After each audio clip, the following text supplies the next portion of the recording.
खुल जाएंगे आपके सारे रास्ते, परीक्षा में सिलेक्शन ले तो सही, जीवन में सब होगा हासिल, तू सिलेक्शन की जिद पर अड़ तो सही।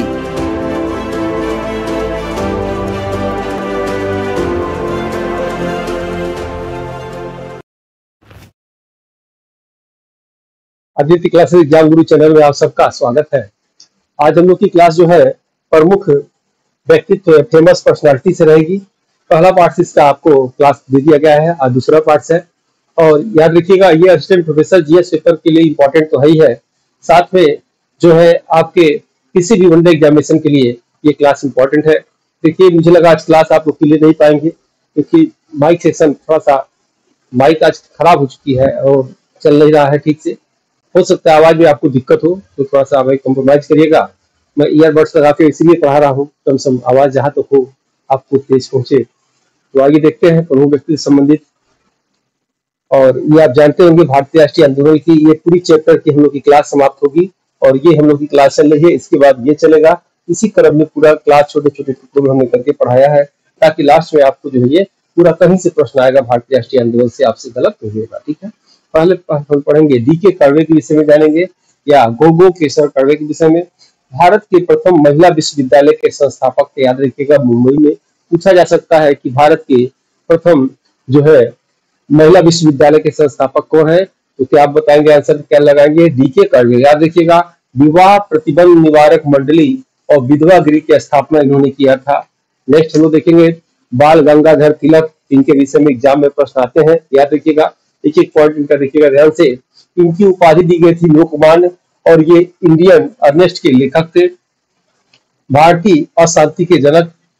1916 में होम रूल की स्थापना और इनकी पत्रिका केसरी और मराठा था।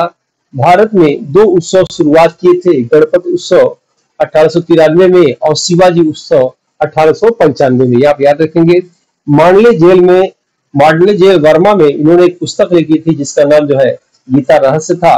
चाहकर भी ये आईएनसी भारतीय राष्ट्रीय कांग्रेस के अध्यक्ष नहीं बन पाए। ठीक है, नेक्स्ट हम देखते हैं लाला लाजपत राय के विषय में देखा जाए। उपाधि इनको मिला था पंजाब केसरी और समाचार पत्र था पंजाबी। पुस्तक इनका अनहैप्पी इंडिया या उदास भारत, अक्सर एग्जाम में पूछा जाता है ये उदास भारत या अनहैप्पी इंडिया पुस्तक किसका था। ठीक है, और साइमन कमीशन के विरोध में लेफ्टिनेंट स्कॉट ने लाठीचार्ज का आदेश इनके ऊपर दिया था, आदमी इनकी मृत्यु हो गई थी। विपिन चंद्र पाल के विषय में क्या पूछा था? देखिएगा साप्ताहिक पत्रिका का संपादक थे जिसका नाम था पारदर्शिका। 1908 से 1911 में कारावास के दौरान राजनीतिक विचार में परिवर्तन आया और ये बाद में इंग्लैंड चले गए। ठीक है, आपके एग्जाम में प्रश्न आता है कि लाल बाल पाल के विषय में प्रश्न आता है, तो ज्यादा इनकी प्रश्न नहीं आता। मोहम्मद अली जिन्ना 1916 में मुस्लिम, याद रखिएगा 1916 में मुस्लिम लीग की इन्होंने स्थापना। 1916 में मुस्लिम लीग और जो है लखनऊ अधिवेशन के अध्यक्ष थे। 1940 में धर्म के आधार पर भारत के बंटवारे की मांग रखे थे और इनकी उपाधि कायदे आजम, महान नेता था। पाकिस्तान के प्रथम गवर्नर जनरल बने। ठीक है, जैसे आपके एग्जाम में प्रश्न आता है कि 1947 में जब भारत आजाद हुआ तो भारत के प्रधानमंत्री पंडित जवाहरलाल नेहरू बने और जब उसके जो है एक दिन पहले 14 अगस्त को 1947 को जब पाकिस्तान आजाद हुआ था तो पाकिस्तान के प्रधानमंत्री लियाकत अली बने थे और मोहम्मद अली जिन्ना गवर्नर बने थे, याद रखिएगा इस चीज को। नेक्स्ट हम लोग आते हैं फिरोज शाह मेहता के विषय में देखा जाए। फिरोज शाह मेहता पारसी परिवार से संबंधित और आईएनसी के संस्थापक सदस्य थे। इनकी पत्रिका 1913 में मुंबई क्रॉनिकल आई थी और ये हमारी टीम द्वारा टेस्ट पेपर तैयार किया गया है और रेगुलर क्लास दिया जाता है, आप देखते भी होंगे। किसी चीज को जब 3 बार पढ़ेंगे तो आपके मस्तिष्क में ऑटोमेटिक जो है बैठ जाएगा। देखिएगा कैसे इसमें दिया जाता है। पहले आपको सिलेबस के अनुसार कंटेंट जो दिए जाएंगे, पहले उसमें ई पीडीएफ आपको मिलेगा, उसी ई पीडीएफ पे वीडियो मिलेगा, उसी वीडियो पे टेस्ट मिलेगा। यानी एक ही चीज को, एक ही चैप्टर को आप 3 रूप में जब पढ़ेंगे तो मैक्सिमम कॉन्सेप्ट क्लियर हो जाएगा, बहुत कुछ आपको याद हो जाएगा। फिर जब ये प्रक्रिया करने के बाद आप फाइनल टेस्ट देंगे तब जाके आपको जीएस में पूर्णता आएगा मेरे दसों के पढ़ाने के अनुभव के आधार पे। इस टेस्ट की वैलिडिटी याद रखिएगा यूपीएचएससी 51 के एग्जाम डेट तक रहेगी और इसमें आपको क्या मिलेगा? ई नोट्स मिलेगा, ई पीडीएफ नोट्स मिलेगा, बायलिंगुअल हिंदी अंग्रेजी में मिलेगा। इसमें 2014 से लेकर अब तक के सालों पेपर मिलेंगे। इसमें रेगुलर एग्जाम तक प्रैक्टिस सेट मिलता रहेगा, जो भी यूट्यूब पे आप क्लासेस देखते हैं सब इसके पीजीएफडीसी में चले जाते हैं। बिल्कुल सिलेबस के अनुसार ऑर्गेनाइज क्लास मिलेगा, सीरियल क्लासेस में आपको दिखाई देगा, समझ में भी आएगा। याद रखिएगा यूट्यूब पे सभी क्लासेस सीरियल नहीं होते हैं, कुछ होते भी हैं तो बाद में उसको अनलिस्टेड कर दिए जाते हैं। पूर्ण रूप से लाभ आपको परचेज करने से ही मिल पाएगा। और टेस्ट सीरीज के रूप में आपको मॉडल पेपर सैकड़ों में मिलेगा, सिलेबस वाइज टेस्ट सैकड़ों में मिलेगा, और आपको जो है यूनिट वाइज टेस्ट मिलेगा। इसका रेट 1999 है, लेकिन अभी ये 1299 में दिया जाता है। इसको लेने के लिए आप जो है लिंक में देख सकते हैं कि जो है आप उसे आप शेयर कर सकते हैं। ठीक है, नेक्स्ट आप देखेंगे कि अपनी गलतियों को एग्जाम से पहले प्रैक्टिस करके करें, ताकि गलतियां एग्जाम सेंटर में आपकी ताकत बनकर आपको जीत दिलाए। हमारे द्वारा 4 पुस्तक के लिखा गया है, चारों पुस्तक अलग अलग है, एक पुस्तक नहीं है, याद रखिएगा। चारों पुस्तक जो है इसमें 80 मॉडल पेपर है। इसको आप चाहे तो अमेज़न से मंगा सकते हैं, मंगाने का कोई भी डिलीवरी चार्ज नहीं लगेगा, यानी डिलीवरी चार्ज फ्री है।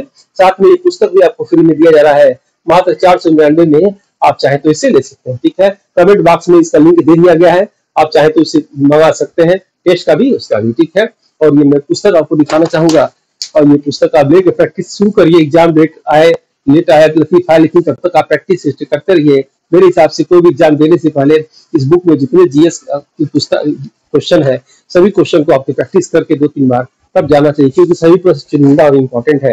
ये आपको इसके साथ फ्री मिलेगी, बताया गया था। आगे देखते हैं, जो लोग भी हमारे टीम से जुड़ना चाहते हैं ये व्हाट्सएप ग्रुप से जुड़ सकते हैं, टेलीग्राम ग्रुप से जुड़ सकते हैं। नेक्स्ट हम लोग देखते हैं आगे अरविंद घोष के विषय में देखते हैं। अरविंद घोष की पत्रिका का नाम युगांतर था, और ये अलीपुर षड्यंत्र केस से जुड़े थे। पांडिचेरी में अरविंदो आश्रम की इन्होंने स्थापना किया था। राम मनोहर लोहिया के विषय में क्या पूछता था, इनकी पत्रिका का नाम सोशलिस्ट है, और भारतीय सोशलिस्ट पार्टी की इन्होंने स्थापना किया था। चक्रवर्ती राजगोपालचारी, इनके विषय में क्या पूछा जाता है एग्जाम में, 1944 में CR प्लान दिया इन्होंने, जिसके आधार पर 1947 में विभाजन हुआ। माउंटबेटन के बाद प्रथम भारतीय गवर्नर जनरल बने थे। स्वतंत्र पार्टी का इन्होंने गठन किया था। आपके एग्जाम में पूछा जाएगा कि प्रथम भारतीय गवर्नर जनरल का नाम क्या था, तो C राजगोपालचारी। आप पूछेगा आजादी के बाद प्रथम भारतीय गवर्नर जनरल का नाम C राजगोपालचारी। यह प्रश्न ऐसे आ जाए कि 1947 के बाद आजादी के बाद प्रथम गवर्नर जनरल का नाम क्या था, तो माउंटबेटन। अगर भारतीय जुड़ जाए तो इनका नाम लगाइएगा। आगे देखते हैं नेक्स्ट, उसमें राजेंद्र प्रसाद। मैं समझ रहा हूँ आप लोग को क्लास की आवाज में दिक्कत होगा, इसलिए हमने ये बॉडियर लगा रखा है, थोड़ा सा माइक खराब हो चुका है, और क्लास न चलने से अच्छा है कि कुछ आपकी पढ़ाई रेगुलर चलती रही। जो मेरी जिम्मेदारी है, मैं जिम्मेदारी निभाता रहूं, इसलिए क्लास ले रहा हूँ। वीडियो अच्छा लग रहा हो तो लाइक जरूर करिएगा, ये नहीं कि साउंड खराब आ रहा है तो लाइक न करें। लाइक करिए, जो लोग पहली बार आए सब्सक्राइब करिए, और संभव हो तो इसे अपने ग्रुप में मित्रों को शेयर इस वीडियो को जरूर करिए। ठीक है, आइए हम लोग देखते हैं इसमें राजेंद्र प्रसाद के विषय में। इनका जन्म जीरादेई में हुआ था, गांव जीरादेई और सिवान बिहार में है। इनकी समाधि का नाम महाप्रयाग घाट, याद रखिएगा, जो पटना में है, बिहार में है। इनकी उपाधि भारत के अजातशत्रु और बिहार के गांधी के रूप में इनको जाना जाता है। डॉक्टर राजेंद्र प्रसाद को भारत के प्रथम राष्ट्रपति और लगातार 2 बार राष्ट्रपति ये बने थे। जयप्रकाश नारायण के विषय में क्या प्रश्न आता है, इनको उपाधि लोकनायक को दिया गया था। सर्वोदय योजना ये दिए थे। नेक्स्ट देवेंद्रनाथ टैगोर देखेंगे आप।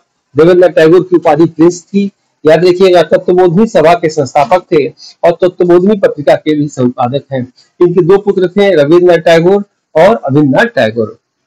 मदन मोहन मालवीय, याद रखिएगा, इनका जन्म 25 दिसंबर 1861 इलाहाबाद में हुआ था। ये संस्थापक है भारतीय औद्योगिक सभा और उत्तर प्रदेश औद्योगिक सभा के। इनकी पत्रिका का नाम है अभ्युदय और दैनिक लीडर, याद रखिएगा, अंग्रेजी में आया था। इनका नारा था सत्यमेव जयते। ठीक है, सत्यमेव जयते वैसे नारा कई लोग का है। नेक्स्ट आप देखेंगे उपाधि Mahamana a man of the large heart, ये उपाधि मिला था मदन मोहन मालवीय को। Mahamana a man of the large heart ये गांधी जी दिए थे।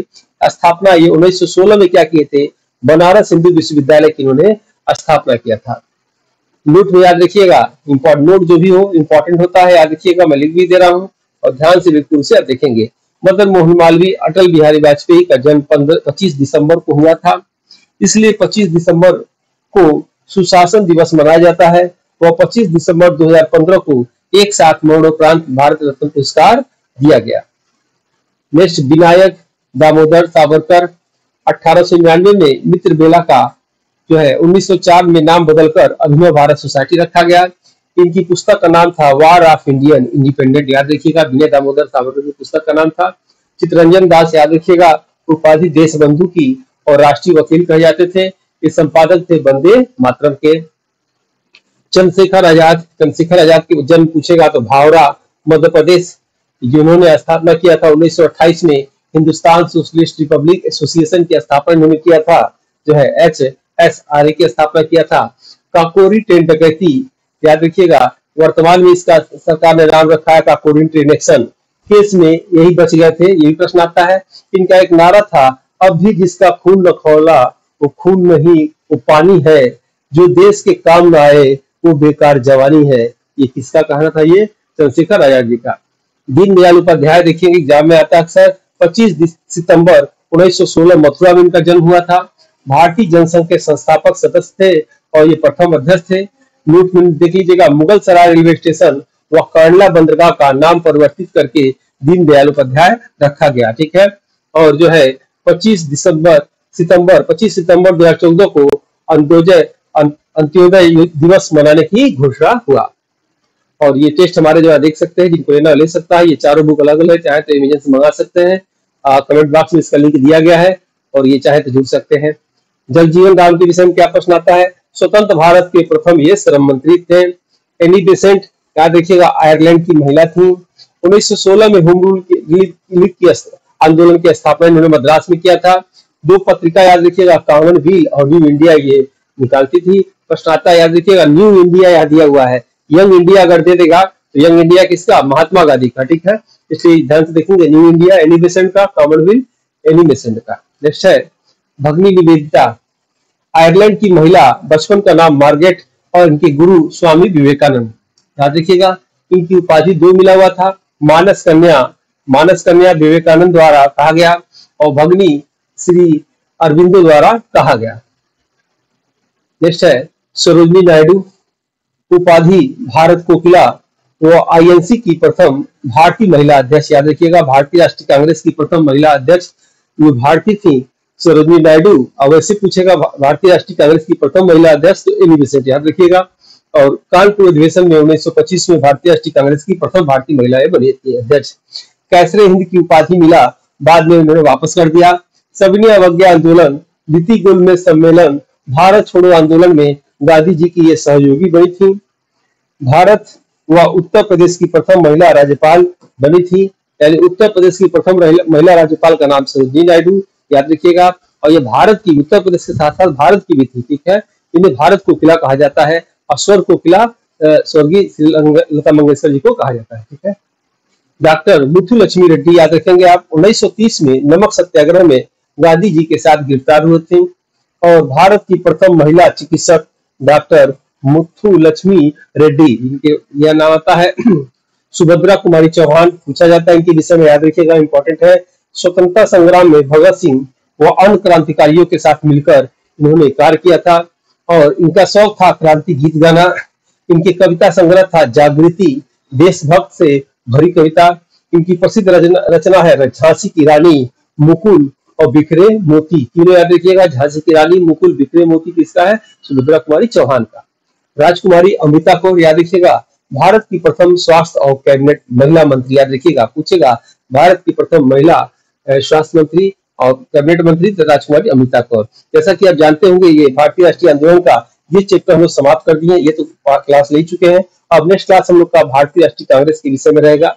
वीडियो अच्छा लग रहा हो तो लाइक जरूर करिएगा, जो लोग पहली बार आए सब्सक्राइब करिएगा और जल्दी हम लोग मिलते हैं नेक्स्ट वीडियो में। तब तक के लिए जय हिंद, जय भारत।